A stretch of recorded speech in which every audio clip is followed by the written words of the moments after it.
बच्चों, कल हमने कबीरदास जी का दूसरे पद को भी पढ़ा था, जिसमें हमने देखा था वह कहते हैं संतो देखत जगत दौराना, साँच कहो तो मारन धावे झूठे जग पतियाना।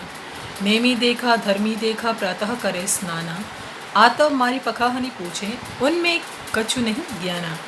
बहुतक देखे पीर औलिया पढ़े किताब कुराना, कह मुरी तबदीर बतावे उनमें वहे जुग्याना। आसन मारे डिद्धरि बैठे मन में बहुत गुमाना, पीपर पाथर पूजन लागे तीरथ गर्व भुलाना। टोपी पहिरे माला पहिरे छाप तिलक अनुमाना। यहाँ आपने देखा कबीर जी संतों को संबोधित करते हुए क्या कहते हैं, संसार बौरा गया है। पुनरावृत्ति करवा देती हूँ मैं इस पद की, क्योंकि इसके आगे ये पद लंबा है जिसको हम पढ़ेंगे, उसका दूसरा भाग। तो यहाँ वो कहते हैं सच जो कहता है उसे मारने के लिए दौड़ते हैं, और जो झूठ बात करता है उसे प्रशंसा करते हैं उसकी। नेमी देखा धर्मी देखा, नियम व्रत करने वालों को देखा, धर्म का आचरण करने वालों को देखा, जो प्रातः उठकर स्नान करते हैं। आत्म मारी, अपनी आत्मा को मारकर पखाहानी पत्थर पूछते हैं, उनमें कुछ ज्ञान नहीं होता, उन्हें ईश्वर का सच्चा ज्ञान नहीं है।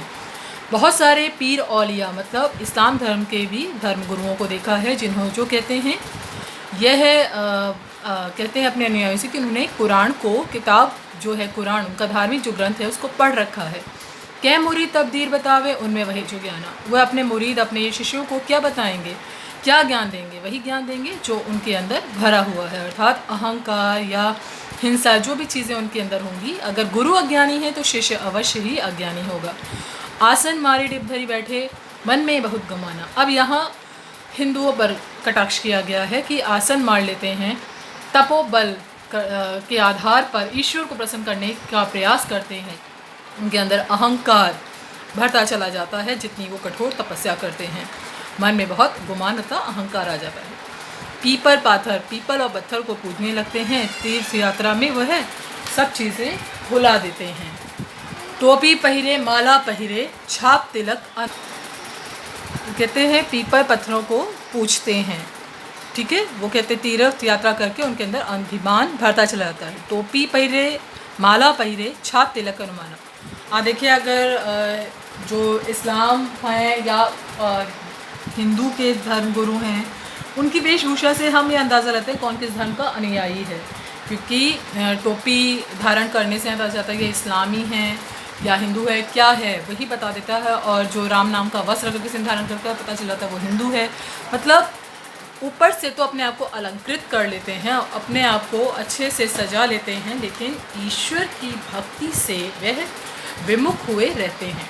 आगे वो क्या कहते हैं, साखी शब्दी गावत भूले आत्म खबरें जाने। साखियाँ गाते हैं, भजन कीर्तन करते हैं, लेकिन आत्मा क्या चाहती है वह नहीं जानते। हिंदू कहे मोहि राम प्यारा, तुर्क कहे रहीमा। हिंदू क्या कहते हैं, मुझे राम प्यारा है, मैं राम का अनुयायी हूँ, राम मेरे आराध्य हैं। तुर्क क्या कहता है, रही मुझे प्यारा है, वो मेरे आराध्य हैं। आपस में ठीक है, आप लोगों को जो भी अपने आराध्य प्यारे हैं अपने आराध्य की उपासना करें, लेकिन वह इस पर नहीं रोकते। वो क्या करते हैं, आपस में दो लड़ मुए मर्म न कोई जाना। अपने ईश्वर को श्रेष्ठ बताने के लिए या साबित करने के लिए आपस में लड़ मरते हैं। मर मतलब रहस्य को किसी ने नहीं जाना। रहस्य क्या, कि ईश्वर एक है। वो कहते हैं ना, दो ही कहे तिनको दो जग। घर घर मंत्र देत फिरन है महिमा के अभिमाना। घर घर जाके मंत्र देते हैं कि अपने अनुयायी बनाते चलते हैं, ईश्वर का ज्ञान देते हैं, और ऐसा करते हुए उनके मन में अहंकार, जितने जिस गुरु के अनुयायी होते हैं उतना ही वह अहंकारी होता चल जाता है। आप देखिए कितने सारे गुरु कहते हैं ना, कुछ लोग कहते हैं कि हमने मंत्र ले रखा है, हम इस गुरु के अधीन हैं। तो गुरु जितने उसके अनुयायी बढ़ते चले जाते हैं वह उतना ही प्रभुत्व संपन्न होता जाता है, उसके अंदर कहीं ना कहीं अहंकार पनपने लगता है। उसी गुरु की बात यहाँ कबीर जी कह रहे हैं। गुरु के सहित सिख सब डूबे अंतकाल पछताना। ऐसे गुरु, ऐसा गुरु कौन, जो अहंकारी है। देखिए, गुरु की महिमा कबीर ने भी साबित करी है, जब वो कहते हैं गुरु गोविंद दो खड़े। लेकिन वो ऐसे गुरु पर कटाक्ष करते हैं जो अहंकारी है, जो अपने शिष्य को गलत ज्ञान दे रहा है। ऐसे गुरु पर वह उसे प्रताड़ित कर रहे हैं। वो कहते हैं गुरु के साथ ऐसे सभी शिष्य, ऐसे सभी अनुयायी डूबते हैं और जब अंत काल आता है, मतलब मृत्यु समय आता है, तो वह बहुत पछताते हैं क्योंकि उन्होंने कभी कुछ अच्छा नहीं किया, सही कार्य नहीं किया। कहे कबीर सुनो हो संतो, ये सब भ्रम भुलाना। कबीर फिर से कहते हैं, संबोधित करते हैं, हे संतो, हे सज्जनों, सुनो मेरी बात, ये सब भ्रम जाल है, माया जाल है। केती कहो कहाँ नहीं माने, सहजे सहज समाना। कितना कहो, केती मतलब कितना ही कहो, वह कहना नहीं मानता। कौन? मनुष्य कहना नहीं मानता। क्या कहना नहीं मानता?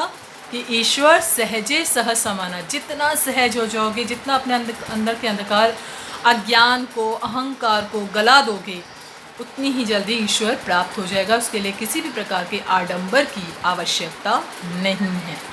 ठीक है, यहाँ वही वो कहते हैं, कितना भी कहो वह नहीं मानता। चलिए बच्चे, इसके साथ ही इसके प्रश्नोत्तर को देख ले। कबीर की दृष्टि में ईश्वर है कि इसके समर्थन में उन्होंने क्या तर्क दिए? मैंने बताया था कि एक ही पानी, एक ही पवन, एक ही जल, एक सूर्य का प्रकाश, एक ही कुम्हार मिट्टी को सानता है, जिससे अलग अलग बर्तन वो बनाता है। मानव शरीर का निर्माण किन 5 तत्वों से हुआ है? भूमि, अग्नि, वायु, जल। ठीक है, ये 5 तत्व जो हैं, अगर हम भगवान लिखते हैं, आप देखिए, भगवान अगर आप लिखें शब्द अपने सामने, तो उसी को विभक्त कीजिए। भ भूमि, ग गगन, व वायु, आ, व में आ लगा है, वान, तो आ अगर हम विभक्त करें तो आ से अग्नि, ना से नीर। तो ये 5 तत्व हो गए। इससे आप कभी भूलेंगे नहीं कि कौन से 5 तत्व हमारे शरीर में हैं, जिनसे हमारे शरीर का निर्माण होता है। जैसे बाड़ी काष्ठी काटे, अग्नि ना काटे कोई, सब घड़ी अंतर तू ही व्यापक, घरे स्वरूप सोई। वे कहते हैं अग्नि को काटा जा काठ की लकड़ी जो है, काठ मतलब लकड़ी को काटा जा सकता है, लेकिन अग्नि को काट कर उसे अलग नहीं किया जा सकता। वैसे ही ईश्वर एक है, उसे अलग नहीं कर सकते। सब घंट अंतर, हर प्राणी, हर कण में तू विराजमान है। ठीक है, इस स्वरूप को उन्होंने यहाँ स्पष्ट किया है। कबीर ने अपने को दीवाना क्यों कहा है? मैंने कहा कि कबीर ने सब चीज़ें त्याग दी हैं, उन्होंने सर्वस्व समर्पित कर दिया अपने ईश्वर को, इसलिए उन्हें किसी प्रकार के मोह माया के बंधन से वो परे हैं। उन्हें किसी भी चीज़ का लालच नहीं है, वो किसी भी चीज़ को पाने के लिए ललायत नहीं है, इसलिए वो अपने आप को दीवाना कहते हैं। वो कहते हैं ऐसा क्यों कहा कि संसार बौरा गया है? संसार सही में बौरा गया, क्योंकि जो सच कहता है उसे मारते हैं और जो गलत कहता है उसकी प्रशंसा करते हैं। आगे देखिए, कबीर ने नियम और व्रत का पालन करने वाले किन लोगों की कमियों की ओर संकेत किया है? तो आप देखिए, उन शब्दों को आप ढूंढेंगे, उन पंक्तियों को आप ढूंढेंगे जिसमें इस ओर संकेत किया गया है। अज्ञानी गुरुओं की शरण में क्या गति होती है शिष्यों की? अज्ञानी गुरुओं की शरण में जो जाता है वो क्या हो जाता है?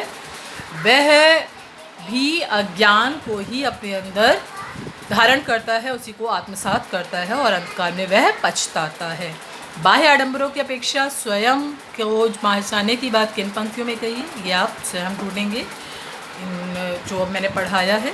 ठीक है, धन्यवाद बच्चों।